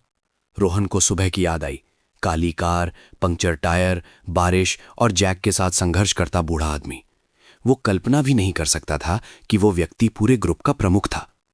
मिस्टर सिंह ने रोहन को मेज के सामने वाली कुर्सी पर बैठने का इशारा किया। बैठो। रोहन बैठ गया। वो अभी भी थोड़ा घबराया हुआ था। मिस्टर सिंह भी बैठ गए। उन्होंने रोहन को कुछ सेकंड देखा। तुम हैरान हो? रोहन ने सिर हिलाया। जी, बहुत हैरान हूं। मिस्टर सिंह हल्का सा मुस्कुराए। मुझे अंदाजा था। उन्होंने मेज का दराज खोला और कुछ कागज निकाले। रोहन ने तुरंत पहचान लिया। ये वही मार्केट एनालिसिस था जो उसने सुबह रिसेप्शनिस्ट को दिया था। मिस्टर सिंह ने कागज मेज पर रखे। मैंने ये पढ़ा है। रोहन थोड़ा हैरान हुआ। जी, तुमने काफी अच्छा काम किया है। रोहन को समझ नहीं आया कि क्या कहे। मिस्टर सिंह ने सीधे उसकी ओर देखा। लेकिन सच कहूं तो ये वो कारण नहीं है जिससे मैं तुमसे मिलना चाहता था। रोहन ने भौहें सिकोड़ी। तो फिर कारण क्या है सर? मिस्टर सिंह कुर्सी पर पीछे टिक गए। उनकी नजरें गहरी हो गईं। सुबह की बात। रोहन चुप रहा। मिस्टर सिंह ने आगे कहा, मैंने इंटरव्यू से पहले तुम्हारा रेज्यूमे देखा था। जब तुम मेरी मदद करने के लिए रुके तो मैंने तुम्हें तुरंत पहचान लिया। रोहन हैरान था। आपने मुझे पहचान लिया था? हाँ। मिस्टर सिंह ने सिर हिलाया। मैं देखना चाहता था कि तुम क्या करोगे। रोहन ने कुछ सेकंड सोचा। सर, आप मेरा इम्तिहान ले रहे थे? मिस्टर सिंह ने सिर हिलाया। नहीं। उन्होंने कांच की खिड़की से बाहर देखा। मैं बस ये देखना चाहता था कि तुम्हारे रिज्यूमे में जो लिखा है वो तुम्हारे असली व्यक्तित्व से मेल खाता है या नहीं। वो मुड़कर रोहन को देखने लगे। और तुमने मुझे निराश नहीं किया। कमरा कुछ सेकंड के लिए शांत रहा। रोहन को लगा कि आज सुबह अचानक बिल्कुल अलग हो गई है। जिसे वो एक असफलता समझ रहा था वो शायद एक और अवसर की शुरुआत थी। लेकिन उसे अभी तक नहीं पता था कि वो अवसर क्या था, जब तक कि मिस्टर सिंह ने अगला वाक्य नहीं कहा। मेरे पास तुम्हारे लिए एक प्रस्ताव है। आदित्य फाइनेंस ग्रुप की 28वीं मंजिल का कमरा पहले से कहीं ज्यादा शांत हो गया। बड़ी कांच की खिड़की के पीछे मुंबई शहर ऊंची इमारतों और नीचे की सड़कों पर लगातार चलती गाड़ियों के साथ फैला हुआ था। शाम की धूप खिड़की से तिरछी होकर आ रही थी, जो दोनों के सामने रखी चौड़ी लकड़ी की मेज पर चमक रही थी। रोहन अभी भी पूरी तरह से आश्चर्य से बाहर नहीं निकल पाया था। कुछ ही घंटे पहले वो सोच रहा था कि उसने अपनी जिंदगी का सबसे बड़ा अवसर खो दिया है और अब वो आदित्य फाइनेंस ग्रुप के सीईओ के ऑफिस में बैठा था और उसके सामने बैठा आदमी वही बूढ़ा व्यक्ति था जिसकी उसने सुबह बारिश में टायर बदलने में मदद की थी। मिस्टर विक्रम सिंह ने रोहन को थोड़ी देर देखा। उनकी नज़रें ना तो बहुत सख्त थीं और ना ही उतनी ठंडी जैसी रोहन ने बड़े कॉरपोरेशनों के प्रमुखों के बारे में कल्पना की थी। इसके बजाय ये एक शांत गहरी नज़र थी, जैसे किसी ऐसे व्यक्ति की जिसने अपनी जिंदगी में बहुत कुछ देखा हो। उन्होंने अपने दोनों हाथ मेज पर रखे। तुम्हें पता है, उन्होंने गहरी और धीमी आवाज में शुरू किया, फाइनेंस इंडस्ट्री में 30 से ज्यादा साल काम करने के दौरान मैंने बहुत से लोगों का इंटरव्यू लिया है। रोहन ध्यान से सुन रहा था। मिस्टर सिंह ने आगे कहा, कुछ लोग बहुत होशियार होते हैं, उनका रिज्यूमे शानदार होता है, डिग्री अच्छी होती है, विश्लेषण कौशल उत्कृष्ट होता है। वो एक पल के लिए रुके। लेकिन हर किसी में इंसानियत नहीं होती। रोहन ने थोड़ा सिर झुकाया। मिस्टर सिंह ने मेज पर रखे मार्केट एनालिसिस के कागजों को उठाया और रोहन के सामने रख दिया। तुम्हारा विश्लेषण काफी अच्छा है, तुम्हारी सोच तार्किक है और समस्याओं को देखने का तुम्हारा तरीका भी काफी स्पष्ट है। रोहन ने धीरे से कहा, धन्यवाद सर। मिस्टर सिंह मुस्कुराए। लेकिन सच तो ये है कि ये चीजें सीखी जा सकती हैं। वो आगे की ओर झुके। जो चीजें नहीं सीखी जा सकती वो ये है कि एक व्यक्ति दूसरों के साथ कैसा व्यवहार करता है जब कोई नहीं देख रहा होता है। उस वाक्य ने रोहन को सुबह की याद दिला दी। बारिश, पंक्चर टायर और वो पल जब वो सड़क के किनारे खड़ा था और सोच रहा था कि आगे बढ़े या रुके। मिस्टर सिंह ने आगे कहा, मैंने तुम्हें हिचकिचाते हुए देखा था। रोहन हैरान था। आपने देखा था सर? हाँ, उन्होंने सिर हिलाया। मैंने तुम्हें घड़ी देखते हुए देखा। तुम्हें सोचते हुए देखा।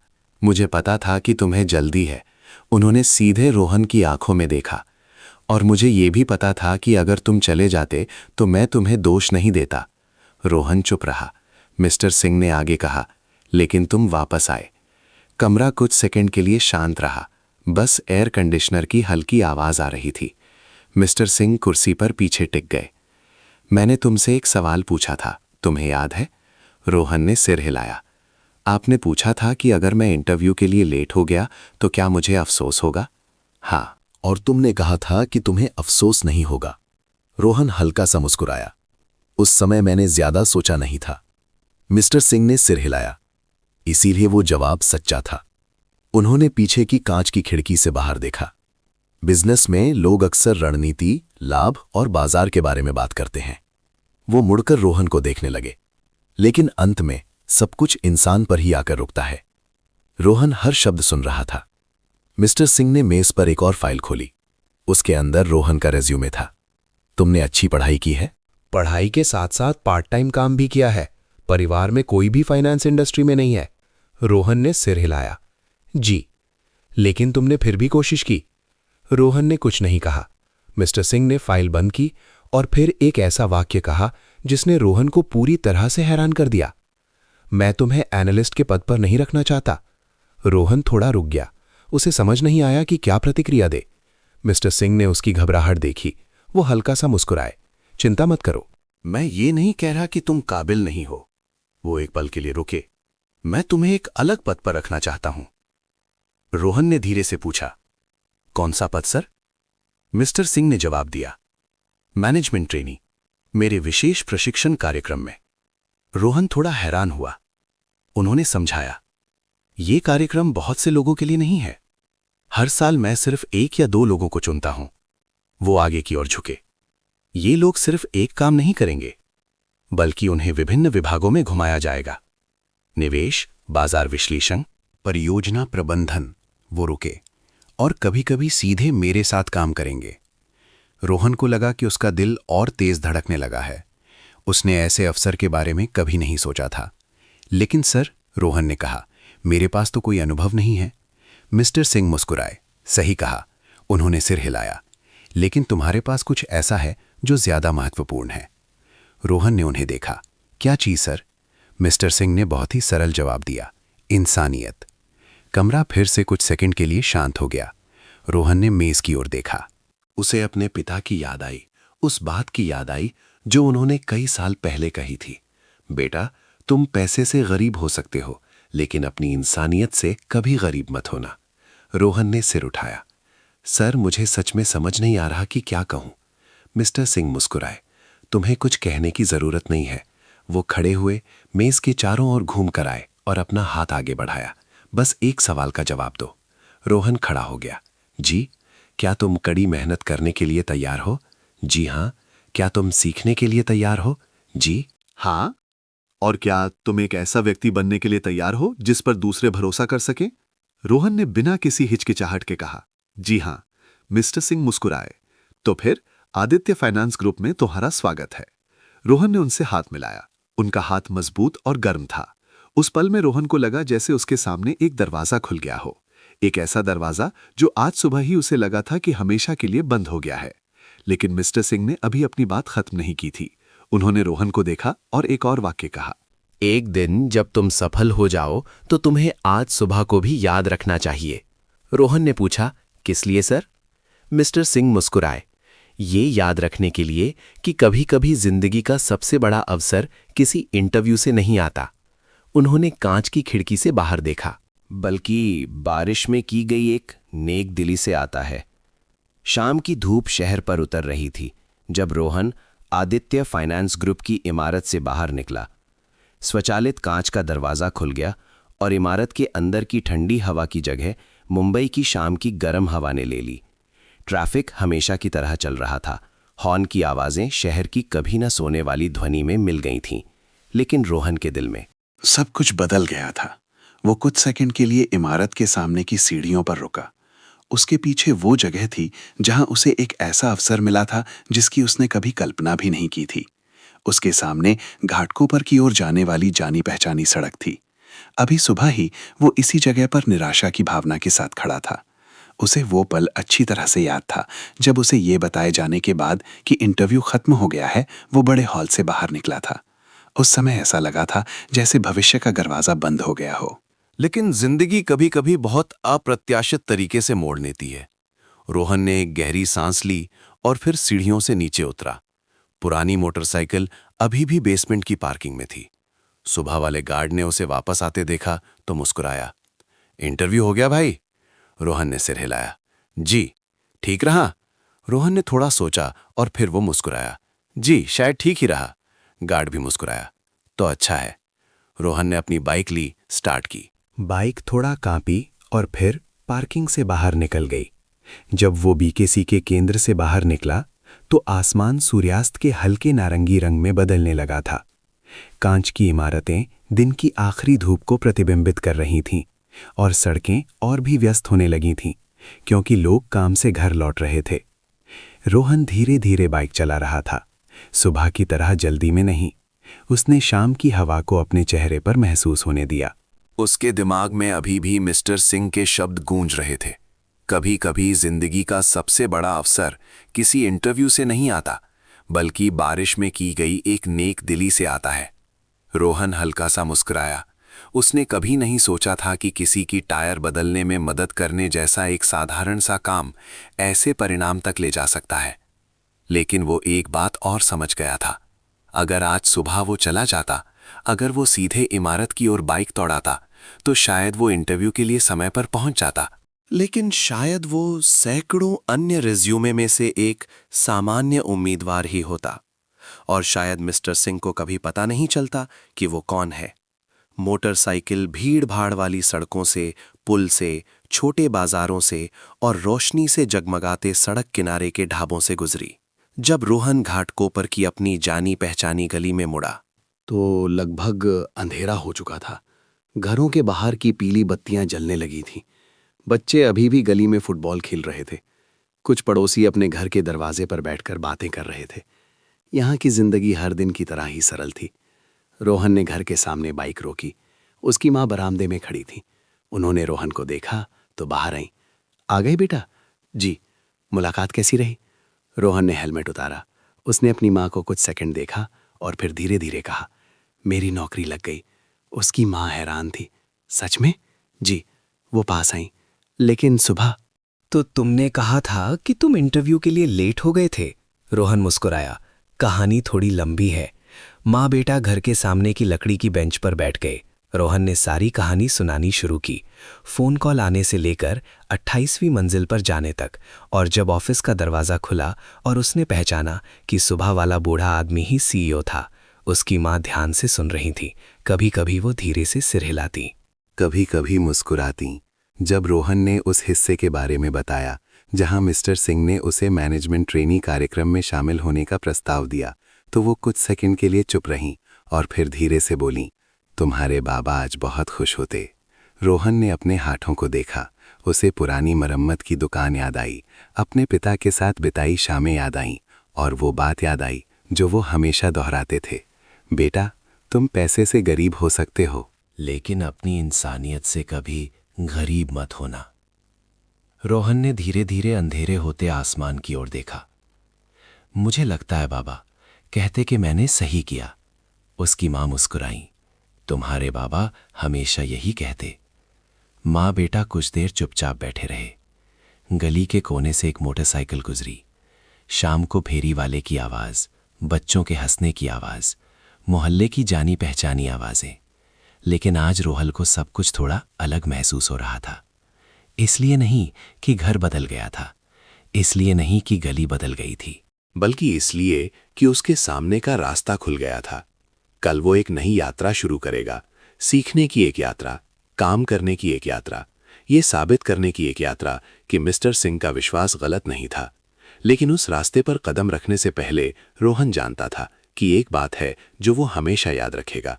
बड़ी इमारत नहीं, शानदार ऑफिस नहीं, नौकरी का अवसर नहीं, बल्कि मुंबई की वो बारिश वाली सुबह, वो सुबह जब उसे अपने भविष्य के पीछे भागने और एक अजनबी की मदद करने के लिए रुकने के बीच चयन करना था, और उसी चयन ने उसका भविष्य खोल दिया।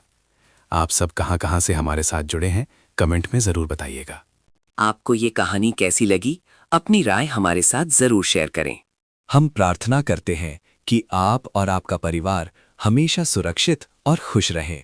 और हाँ, अगर आपके पास भी कोई ऐसी ही दिलचस्प कहानी है तो हमें कमेंट्स में लिखकर भेजें ताकि हम सब उसे पढ़ सकें और आपकी कहानी को भी जान सकें।